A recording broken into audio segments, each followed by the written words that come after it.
જય માતાજી મિત્રો, અત્યારે અમે સરાકડિયા સોનભાઈ બેઠા છીએ। હવે અહીંયા એવા બધા નિયમ કડક થયા છે ગુજરાતમાં ક્યાંય નથી એમ। ફોરેસ્ટની ગાડી અહીંયા નીકળે છે, પણ માતાજીના દર્શને કોઈને આવવું હોય તો 4 વ્હીલ લઈને આવ્યા કે 2 વ્હીલ લઈને જાઓ, 2 વ્હીલ લઈને આવ્યા તો કે હાલીને જાઓ। પબ્લિકને હેરાન કરવાનો કાં તંત્ર છે ફોરેસ્ટ ખાતાનું। અને અમારા મહેમાનો આવે, કોઈ બેનું દીકરી હોય કે હાલીને જાવ તો રસ્તામાં હાવજ ભૂટકે તો કોની જવાબદારી? તો અમને લેખિતમાં આપી દો, આવત કોઈ અમારા પબ્લિકને હેરાન ન કરે એવું।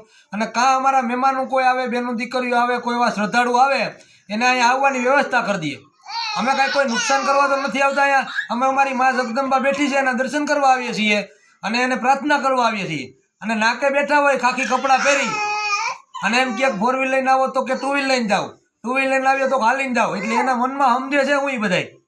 એટલે સરકારશ્રીને વિનંતી અમારી બધાય કલાકારોની અને 18 વર્ષની જે હુનભાઈ માને માને છે એ બધાય મિત્રોને મારી વિનંતી કે આ વિડીયો આગળ કરો, આગળ ફોરવર્ડ કરો અને બધાય લોકોને મોકલો। શેઠ ગાંધીનગર સુધી હું પણ વિદેશમાં પણ આ વિડીયો જવો જોઈએ, એટલે બધાને ખબર પડે કે સોનભાઈમાં શું છે એમ। કોઈ આ આગળ આવવાની કોઈ એવી નીતિ નથી કે હું આગળ આવી જાય, પણ આ સોનભાઈ માને દર્શન જે કોઈને કરવા હોય એ કોઈ પણ શ્રદ્ધાળુ અટકે નહીં અને શાંતિથી માતાજીના દર્શન કરી લે એવી અપેક્ષા સાથે ભાવિકદાન ગઢવીના જય માતાજી।